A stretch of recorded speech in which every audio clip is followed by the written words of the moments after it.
नमस्कार बच्चों, आप लोगों के लिए वार्षिक परीक्षा 2023 का विषय गणित का असली पेपर लेकर के आ गया हूं। तो लास्ट तक देखिए, यदि इस प्रश्न को आप देख लेते हैं, पूरा बना लेते हैं, तो मैं आशा करता हूं कि आप 100 में 100 प्रश्न बना सकते हैं, 80 में 80 नंबर प्राप्त कर सकते हैं। तो चलिए स्टार्ट करते हैं। ये समय दिया है इसका 2.5 घंटे और ये पूर्णांक है 80 नंबर का। ये कहाँ का पेपर है और कब संपन्न हुआ, ये भी आप लोगों को मैं बताने वाला हूँ। तो चलिए शुरू करते हैं। पहला सही विकल्प चुनकर लिखिए। सरल कोण होता है। दूसरा 50% का भिन्न होगा, तो 50% का भिन्न रूप हो जाएगा इसका 1/2। चौथा 1 से ऋण 4 बराबर 10 हो तो x का मान ज्ञात कीजिए। इसको 4 को पक्षांतर करेंगे तो इधर धन 4 हो जाएगा, तो कितना हो जाएगा, तो 10 और 4 14। ये 14 इसका सही आंसर होगा। सरल कोण का समद्विभाजक होता है। सरल कोण अर्थात सरल कोण 180 का होता है। 180 को 2 बराबर भागों में बांटेंगे तो इसका आंसर आ जाएगा 90 अंश। सत्य अथवा असत्य लिखिए। सत्य और असत्य में 41,600 तथा 41,006 में 41,600 छोटा है 41,006 से, तो ये क्या हुआ, असत्य हुआ। दूसरा 3,857 में 8,000 के स्थान में है, तो ये भी असत्य हुआ। रेखाखंड की लंबाई होती है, चौड़ाई नहीं, तो ये सत्य है। कबड्डी का मैदान आयताकार होता है, ये भी सत्य है। आयत का परिमाप बराबर 2 लंबाई धन चौड़ाई होता है, ये भी सत्य है।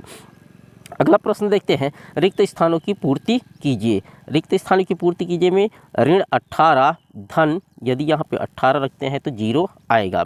दूसरा व्यास वृत्त के केंद्र से गुजरता है। कहाँ से गुजरता है, केंद्र से गुजरता है। वर्ग का क्षेत्रफल बराबर भुजा गुणित भुजा, भुजा गुणित भुजा हो जाएगा। यहाँ पे घनाभ में 6 फलक होते हैं। यहाँ पर देखिए 5 का गुणा 6 से हुआ तो 5 छक्के 30 आया, तो यहाँ पर भी 4 का गुणा हम 6 से करेंगे तो 4 छक्का 24 आएगा। अगला प्रश्न है प्रश्न दूसरा। अधिक कोण किसे कहते हैं, तो ऐसे कोण जिसका 90 अंश से अधिक एवं 180 अंश से कम का हो, ऐसे कोण को हम अधिक कोण कहते हैं। तीसरा है 12 सेंटीमीटर भुजा वाले वर्ग का क्षेत्रफल ज्ञात कीजिए। तो इसका क्षेत्रफल ज्ञात करेंगे तो वर्ग का क्षेत्रफल बराबर होता है भुजा गुणित भुजा, अर्थात भुजा का मान दिया है 12 सेंटीमीटर, तो भुजा दूसरा भुजा भी 12 सेंटीमीटर, 12 में कितना हो जाएगा, 144 वर्ग सेंटीमीटर आएगा इसका आंसर। चौथा प्रश्न है 360 का 60%। तो 360 का मतलब गुणा 60% करेंगे तो 100 में से 360 गुणित 60/100 हो जाएगा, 0 0 कट जाएगा और 216 आएगा। 360 का 60%। 5 सेंटीमीटर का रेखाखंड लेकर समद्विभाजक कीजिए। तो इसको 5 सेंटीमीटर का रेखाखंड खींचेंगे स्केल की सहायता से। उसके बाद प्रकार की सहायता से आधा से ज़्यादा का चाप लेकर के यहाँ से ऐसे चाप काटेंगे और उतने ही चाप से बी बिंदु से भी ये चाप काटेंगे। तो ये दोनों कटान बिंदु को मिला देने पर ये बराबर 2 भागों में विभाजित हो जाता है। विषमबाहु त्रिभुज किसे कहते हैं, तो ऐसे त्रिभुज जिसकी कोई भी भुजा बराबर ना हो, अर्थात एक भी भुजा समान लंबाई की ना हो, ऐसे त्रिभुज को हम विषमबाहु त्रिभुज कहते हैं। किन्हीं 4 वस्तुओं के नाम लिखिए जो घनाभ से मिलती जुलती है। तो घनाभ की जैसे कौन मिलती है, माचिस मिलती है, संदूक मिलती है और हमारा जो है पुस्तक मिलती है। इस तरह के 4 वस्तु हम लिख सकते हैं। 8वां प्रश्न है। एक पहिए की त्रिज्या 1/2 मीटर है। 11 किलोमीटर की दूरी तय करने में पहिए को कितना चक्कर घुमाना होगा। चलिए इसका आंसर देखेंगे नीचे में। अगला प्रश्न देखते हैं। 16 बराबर 3y धन 7 को हल कीजिए। अब इसको हम हल करेंगे तो इसको ऐसे भी लिख सकते हैं, 3y धन 7 बराबर 16 लिख सकते हैं। तो 3y बराबर हो जाएगा, हम 7 को पक्षांतर करेंगे तो 16 ऋण 7 हो जाएगा। तो इसको घटाएंगे तो हमारा आ जाएगा 9 और 3 को पक्षांतर करते हैं तो y बराबर 9/3 आएगा, अर्थात 3 तिया 9। y बराबर कितना आ गया हमारा 3। ये हमारा क्या होगा, आंसर होगा। xy इसमें सजाती है, इसका जोड़ीदार कौन सा हो जाएगा, xy और किस में है, ये है। ये दोनों सजाती पद हैं, दोनों को एक साथ लिख लीजिएगा। दूसरा c, ये c है और इसमें c है, 2c है, ये दोनों सजाती पद हो गए। तीसरा वाई जेड को देखना, गुणांक को हमको नहीं देखना है, चरांक को देखना है। वाई जेड है इसमें, और वाई जेड किस में है, देखिए वाई जेड इसमें है, ये दोनों क्या है, सजाती पद है, ये दोनों सजाती पद हैं। उसी तरह से बी सी यहाँ है ऋण 7 BC, तो ये BC इसके, ये दोनों जोड़ीदार हैं, ये सजाती पद है। और जेड देखते हैं, जेड ये 2/7 जेड, तो ये 7 जेड, ये दोनों सजाती पद हैं। और बच गया PQR, 37 PQR और 9 PQR, ये दोनों सजाती पद हैं। इस तरह से अलग अलग इसको सजाती पद को इस तरह से दोनों को एक एक साथ लिखते जाइए। 20 गुब्बारों को दो बच्चों के बीच 2:3 के अनुपात में बांट कर बताइए कि दोनों बच्चों को कितने कितने गुब्बारे मिले। माना कि दोनों बच्चों के बीच के गुब्बारों का अनुपात हो जाता है 2x/3x, बराबर हो जाएगा 20 गुब्बारे। 20 गुब्बारे को दोनों बच्चों के बीच में बांटना है, तो इसको हम जोड़ देते हैं तो कितना हो जाएगा, 5x = 20, तो x बराबर हो जाएगा कितना, 2/5, अर्थात x = 4।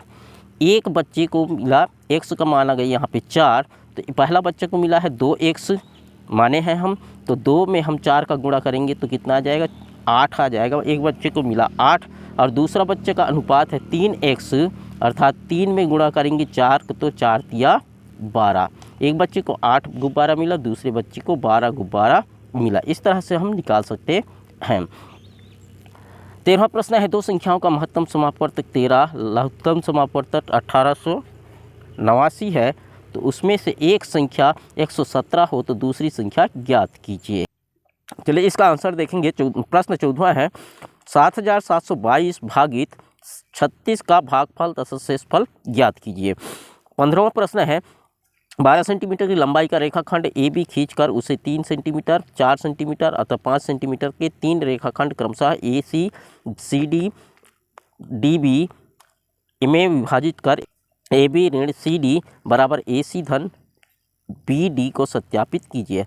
अथवा निम्न माप की लंबाई का रेखाखंड खींचकर कीजिए। तो ये तो आप खींच सकते हैं 7 सेंटीमीटर का, 2.3 सेंटीमीटर का, 4 सेंटीमीटर का और 5 सेंटीमीटर का रेखाखंड खींच सकते हैं। 16वां प्रश्न है, दो पूर्णांकों का योग 85 है, यदि एक पूर्णांक 15 है तो दूसरा पूर्णांक ज्ञात कीजिए। चलिए इसको देख लेते हैं।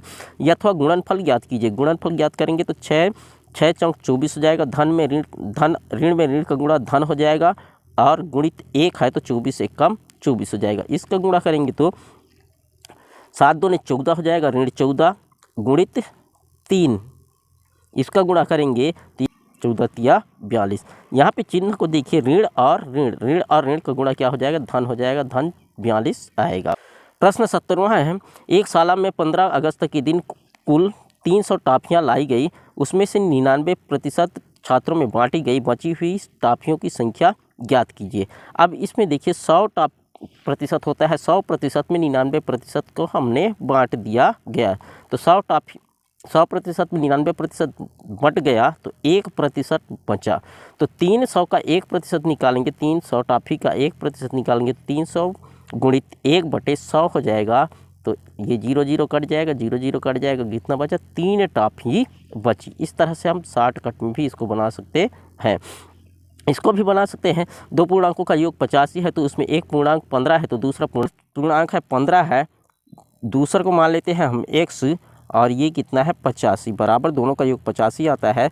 तो ये 15 को हम पक्षांतर कर देंगे तो इधर धनात्मक है, उधर जाएगा तो ऋणात्मक हो जाएगा, इसको घटाएंगे तो आ जाएगा हमारा ये 70 आएगा। पहली संख्या 15 है तो दूसरी संख्या कितना हो जाएगा, 70 होगा। इस तरह से हम बना सकते हैं। अगला प्रश्न देखते हैं। 18वां प्रश्न, मालती एवं उसके पिता की आयु का योग 49 वर्ष है, यदि मालती की आयु 12 वर्ष है तो उसके पिता की आयु ज्ञात कीजिए। चलिए इसका आंसर देखते हैं। मालती एवं उसके पिता की आयु 49 है, इसमें मालती की आयु 12 वर्ष है तो उसके पिता की आयु ज्ञात करना है। तो हम मान लेते हैं मालती की आयु 12 वर्ष है और उसके पिता की आयु का हम 100 वर्ष मान लेते हैं, दोनों का योग करते हैं तो कितना आ जाएगा, 49 आता है। तो हम ये 12 को हम पक्षांतर कर देंगे, 49 में हम 12 को घटा देंगे तो कितना आ जाएगा, ये 37 वर्ष जो है उसके पिता की आयु होगा, क्योंकि 100 हम उसके पिता की आयु को माने हैं तो 37 वर्ष उसके पिता की आयु हो जाएगा। ये भी ठीक उसी तरह से बनेगा। किसी संख्या के दुगुने में 35 जोड़ा जाए तब 85 प्राप्त होता है, तो वह संख्या ज्ञात कीजिए। ये है किसी संख्या में 20 छात्रों ने गणित की जांच परीक्षा में 5 में से निम्न अंक प्राप्त किए। इन प्राप्त अंकों को टेली चिन्ह से सारणीबद्ध कीजिए। अब इसको कैसे टेली चिन्ह करते थे, आपको इस तरह से बनाना था, पहले में प्राप्तांक, दूसरा में टेली चिन्ह और फिर क्या करना था, संख्या लिखना था। पहले जैसे जीरो में कितने हैं, जीरो में है 1 2, तो यहाँ पे 2 लाइन, तो यहाँ पे 2 आ जाता। उसी तरह से 1 में 1 2 2 हैं इसमें भी, तो ये 2 लाइन। 3 के लिए 3 लाइन होता, 4 के लिए 4 लाइन और 5 के लिए इस तरह से खड़ी लाइन, डंडी जो है तिरछा लाइन कर देते, ये 5 हो जाता और यहाँ पे 5 की संख्या होता है। इस तरह से आप सभी को गिन करके जो है यहाँ पे लिखना था। अगला प्रश्न है 20वां प्रश्न है, एक आयताकार मैदान की लंबाई 20 मीटर तथा चौड़ाई 10 मीटर है, तो इसके किनारे किनारे खिलाड़ी 4 चक्कर पूरा करता है, तो उसकी कितनी दूरी तय की है ज्ञात कीजिए। अथवा एक आयत की लंबाई 20 सेंटीमीटर, चौड़ाई 5.5 मीटर है, तो इसका परिमाप सेंटीमीटर व मीटर में ज्ञात कीजिए। 21वां प्रश्न देख लेते हैं, एक विद्यालय की कक्षा में 6, 7, 8 में क्रमशः 220, 176, 132 छात्र हैं। अधिक से अधिक छात्रों के समूह बनाएं जो प्रत्येक कक्षा में बन सके तथा प्रत्येक समूह को छात्रों की संख्या समान हो। चिन्ह से हम इस तरह से आप दर्शा सकते थे। 20वां प्रश्न को हो जाएगा, आयत की लंबाई बराबर 20 सेंटीमीटर दिया गया है। सबसे पहले सेंटीमीटर में निकालते हैं, तो चौड़ाई मीटर में दिया गया है, इसको हम सेंटीमीटर में बदलेंगे तो 1 मीटर बराबर 100 सेंटीमीटर हो जाता है, तो 0.5 मीटर बराबर हो जाएगा गुणित 100 बराबर कितना हो जाएगा, 50 सेंटीमीटर आएगा। अब इसको हम सेंटीमीटर में मान रखते हैं। ये आयत का परिमाप है, 2 कोष्टक में लंबाई धन चौड़ाई, तो 20 धन 50 हो जाएगा, तो 20 और 50 को 70 जोड़ देंगे तो 7 दूनी 14, 140 सेंटीमीटर आएगा। आयत का परिमाप मीटर सेंटीमीटर में, आयत का परिमाप निकालते हैं मीटर में, तो सेंटीमीटर को हम मीटर में बदलते हैं। 20 सेंटीमीटर है उसकी लंबाई, इसको हम मीटर में बदलेंगे तो भाग दे देंगे 20/100 हो जाएगा, तो इसका मीटर में आ जाएगा 0.2 मीटर। तो चौड़ाई तो मीटर में दिया ही गया है, ये 5, तो 0.2 कोष्टक के अंदर में 0.2 धन 0.5, तो 0 और 5 जोड़ेंगे तो कितना हो जाएगा, 0.7 हो जाएगा, तो 7 दूनी 14, 1.4 मीटर इसका परिमाप आएगा। लास्ट क्वेश्चन है, ये क्रमशः छात्रों की संख्या 220, 176, 132 छात्र हैं। अधिकाधिक छात्र का समूह ज्ञात करना है, तो सबको हमको क्या करना पड़ेगा, महत्तम समापवर्तक निकालेंगे। सबका महत्तम समापवर्तक निकालेंगे 220, 176 और 132 का, तो ये महत्तम समापवर्तक आएगा इस तरह से। 220 का आ जाएगा 2 गुणित 2 गुणित 5 गुणित 11 आएगा। 176 का जाएगा 2 गुणित 2 गुणित 2 गुणित 2 गुणित 11 आ जाएगा। और उसी तरह से 132 का आ जाएगा 2 गुणित 2 गुणित 3 गुणित 11 होगा। इसका हम महत्तम समापवर्तक निकालते हैं, तो महत्तम समापवर्तक निकालेंगे तो देखिए जो समान है उसको हम गोला लगा देंगे, तो इसमें 2 एक समान निकल गया, दूसरा भी निकल गया और 11 एक तीनों में है, तो 2 गुणित 11 बराबर जाएगा 11 दूनी 22, 22 दूनी 44। 44 समूह बना सकते हैं, जिसमें समूह की संख्या भी 44 होगी और छात्रों की संख्या भी 44 होगी। ये PDF जो है आप लोगों को दिया गया है। ये प्रश्न पेपर जो है छत्तीसगढ़ के शिशु मंदिर की है, जो 3 अप्रैल 2023 को आयोजित हुई, जिसका PDF ये जो है पूरी तरह से आप लोगों को दिया गया है। इसका PDF भी आप लोगों को टेलीग्राम लिंक में मिल जाएगा, वहाँ से आप चेक कर सकते हैं। आशा है ये वीडियो अच्छा लगा होगा। यदि अच्छा लगा तो अपने दोस्तों के साथ शेयर कर दीजिए और एक लाइक ज़रूर बनता है। मिलते हैं एक नए टॉपिक के साथ, तब तक के लिए हंसते रहिए, मुस्कुराते रहिए और आगे बढ़ते रहिए।